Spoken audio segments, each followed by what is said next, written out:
प्रधान जिला एवं सत्र न्यायाधीश एवं अध्यक्ष जिला विधिक सेवा प्राधिकरण शेख सलीम के मार्गदर्शन में नेशनल लोक अदालत का आयोजन हुआ, जिसमें कुटुंब न्यायालय आशुतोष मिश्रा प्रधान न्यायाधीश, जहां पर 3 विशेष प्रकार के मामले चल रहे थे। इसी दौरान कुटुंब न्यायालय के आशुतोष मिश्र प्रधान न्यायाधीश ने कहा कि समाज में बढ़ रहे बिखराव को दूर करने के लिए यह आयोजन किए जा रहे हैं। जैसे कि पहला मामला था, पति पत्नी 2 साल से साथ रह रहे थे, लेकिन अचानक क्या हुआ, दोनों में आपसी सहमति से कुटुंब न्यायालय में तलाक का केस लगा दिया। लेकिन मध्य प्रदेश उच्च न्यायालय द्वारा नियुक्त एडवोकेट सीमा सोलंकी काउंसलर द्वारा दोनों पति पत्नी को अच्छी तरीके से समझाइश दी गई और बताया गया कि पति पत्नी का रिश्ता 7 जन्मों का होता है और दोनों ही इस बात पर सहमत हुए। माँ ही माँ नहीं तो भी माँ माँ माँ अगर माँ से चिपक जाता है, होता है कि नहीं होता है? वही हाल होता है पुरुष का। अगर तुम्हारा भरोसा है ना झगड़ा कर, मेरी ओर ध्यान दो बस। पता है अपनी बहन से बात कर रही, बहन तो बात लगी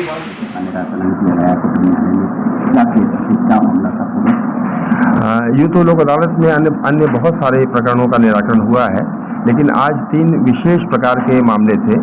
और जो कि समाज में जो बढ़ रहा है विग्रह, उसको दूर करने के लिए पहला मामला तो एक था कि पति पत्नी दोनों तलाक के लिए एडामेंट थे और दृढ़ संकल्प थे कि हमें आपस में साथ में नहीं रहना। पिछले 2 वर्षों से साथ रह रहे थे, उन लोगों ने आपसी सहमति से तलाक का मामला लगाया था, किंतु हमारे काउंसलर मैडम सोलंकी ने इनकी समझाइश पर वो सहमत हो गए और अपने सारे विवादों को भूल करके नया जीवन उन्होंने अपना न केवल केस वापस ले लिया बल्कि साथ रहने को वो तैयार हो गए और यहाँ से खुशी खुशी यहाँ से वो अपने घर चले गए।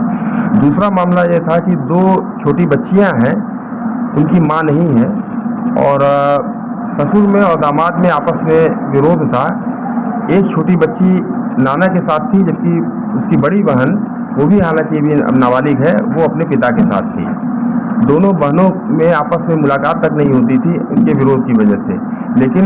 मैडम ने समझाइश दी, न्यायालय के माध्यम से उनको समझाइश दी गई। हमारे अधिवक्ता जो बंधु थे उनके भी समझाइश थी। उसका नतीजा ये हुआ कि पिता ने उनका बच्ची का जो नाना के पास रह रही थी उसके भरण पोषण के लिए नियमित राशि देना उसने स्वीकार किया। 3000 रुपये प्रतिमाह नियमित राशि वो देगा और नाना ने भी कहा कि वो दोनों बहनें आपस में मिले, वो भी दोनों बहनों का आना जाना एक दूसरे के यहाँ होगा और यहाँ तक कि उन्होंने अपने विग्रह को छोड़ करके अपने दामाद से भी कहा कि आप भी हमारे यहाँ आइए और उनका परिवार सुखमय हो जाएगा, बच्चों एक छोटे बच्चों को एक उचित अच्छा माहौल मिलेगा। ये एक मामला हमारे यहाँ समाप्त हो गया। तीसरा मामला भी था कि अभी रमज़ान का ये मुकद्दस पाक महीना चल रहा है, उसमें एक माँ ने मामला हमारे यहाँ लगाया कि इसके 3 बच्चे हैं और इसके बावजूद उसका पर्याप्त भरण पोषण कहीं से नहीं हो रहा है, तो उसने मजबूर होकर न्यायालय में आवेदन प्रस्तुत किया। समझाइश के बाद तीनों बच्चों को बुलाया गया, तीनों बच्चे तैयार हुए और उन्होंने बड़ी अच्छी बात उन्होंने कहा कि साहब हमारे मजहब में तो माँ के पाँव के नीचे जन्नत होती है